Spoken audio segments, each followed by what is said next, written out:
মাত্র 15 বছর আগে একটা বাড়ি তৈরি হয়েছে আর সেটায় ভেঙে পড়ে এক পড়ুয়ার মৃত্যু হয়েছে। বাগুইআটির এই ঘটনা, আর সেখানে প্রশ্নও উঠছে কিভাবে এই ঘটনা ঘটলো। মাত্র 15 বছরের একটা কনস্ট্রাকশন কিভাবে ভেঙে পড়তে পারে। আমাদের সঙ্গে সরাসরি এই মুহূর্তে বাগুইআটি থেকে অয়ন ঘোষাল আমাদের প্রতিনিধি রয়েছেন। আমরা একটু জানার চেষ্টা করব আর দেখার চেষ্টা করব সেখানকার পরিস্থিতি। অয়ন, খুব স্বাভাবিক প্রশ্ন, 15 বছরের একটা নির্মাণ কিভাবে ভেঙে পড়তে পারে এই প্রশ্ন উঠতে পারে।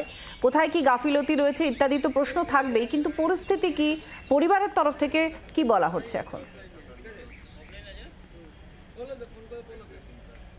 একেবারে পাশের বাড়ির ছাদ থেকে সেই ছবি প্রথম তোমাকে এবং তোমার মাধ্যমে জি24 ঘন্টা দর্শকদের দেখাই। একটা বাড়ি তৈরি হলো, সেই বাড়িটা ক্রমশ বাড়তে বাড়তে 3 তলা হলো।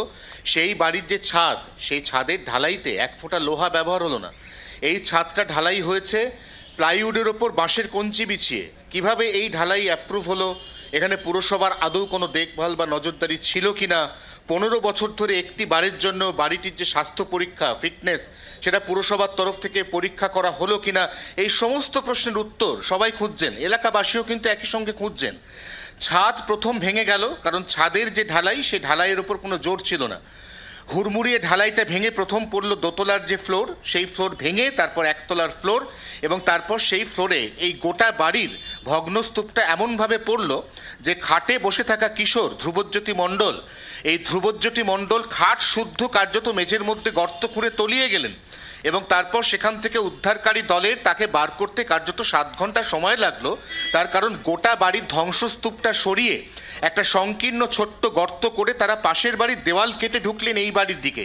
কারণ এই বাড়িতে আর কোনো জায়গাতে এখানে হাতুড়ির আঘাত করলে আরও বড় বিপর্যয় ঘটতে পারতো। যেটুকু দেওয়াল এখনো পর্যন্ত দাঁড়িয়ে রয়েছে পুরোটাই তাসের ঘরের মতো ভেঙে পড়তে পারতো। উদ্ধারকারী দল সেই ঝুঁকি নেয়নি। তারা যেটা করলেন, তারা পাশের বাড়ি, এই বাড়ি এই মুহূর্তে দেখা যাচ্ছে ছাদে জলের ট্যাঙ্ক রয়েছে, এই পাশের বাড়ির একদম কোল ঘেঁষে একটা ছোট্ট গর্ত তৈরি করে তারা ঢুকলেন এই বাড়ির 1 তলার বেডরুমে। যে বেডরুমের খাটে বসে টিভি দেখছিল সে সময় ধ্রুবজ্যোতি মণ্ডল, এমনটা জানা যাচ্ছে পুলিশ সূত্রে। এবং তারপর সেখান থেকে তাকে উদ্ধার করে আরজিকর হাসপাতালে পাঠানো হলো। চিকিৎসকরা জানালেন হি ইজ ব্রড ডেড, অর্থাৎ ইতিমধ্যেই তার মৃত্যু ঘটেছে। এবং তারপরে এই মুহূর্তে বাড়ির বাকি অংশ এখনো পর্যন্ত রাস্তার দিকে অত্যন্ত বিপজ্জনকভাবে ঝুলে রয়েছে। তুমি দেখতেই পাচ্ছ সামনে দিয়ে গাড়ি যাচ্ছে, পথচারী যাচ্ছেন, সাইকেল যাচ্ছে, স্কুটার যাচ্ছে, আর বাড়ির একটা অংশ, বড় অংশ, সেটা সম্পূর্ণ রাস্তার দিকে বেঁকে হেলে রয়েছে। অতএব এই অংশটা খুব তাড়াতাড়ি ভেঙে ফেলার প্রয়োজনীয়তা রয়েছে বলে স্থানীয় বাসিন্দারা জানাচ্ছেন।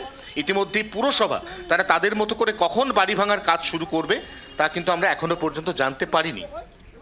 স্থানীয় মানুষজন যারা একেবারে প্রতিবেশী, তাদের কোনো বক্তব্য রয়েছে? কারণ তাদের চোখের সামনে তো বাড়িটা তৈরি হয়েছে। পুরসভা বা যাদের এগুলো দেখার দরকার, এরকম বেআইনি নির্মাণ যাতে কোনো রকম কোনো হানি না হয়, কখনো ইন্সপেকশন করেছেন? কেউ কিছু বলেছেন এই বিষয় নিয়ে? কিছু বলছেন তারা?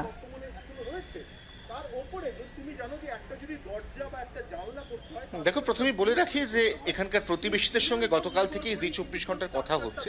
তারা যেটা বলছেন সেটা হচ্ছে এই বাড়ি যে বিপজ্জনক, এই বাড়িতে যে আর বসবাস করা যাবে না, এটা মণ্ডল পরিবার উপলব্ধি করতে শুরু করেছিলেন, এবং তারা একাধিক এই এলাকার মধ্যেই বাড়ি দেখতেও শুরু করেছিলেন। সেখানে ভাড়া নিয়ে তারা থাকার পরিকল্পনা নিয়েছিলেন, এবং ততক্ষণে তারা এই বাড়িটি রিনোভেশন করে তুলতেন, কিন্তু তার আগেই বিপর্যয় ঘটে গেছে।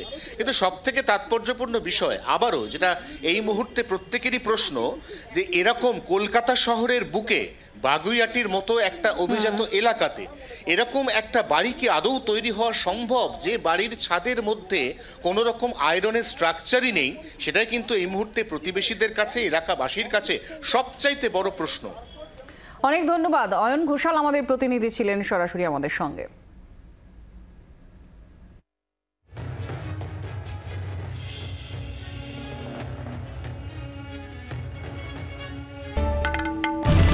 বাংলার আওয়াজ, বাঙালির আবেগ, জি24 ঘন্টা।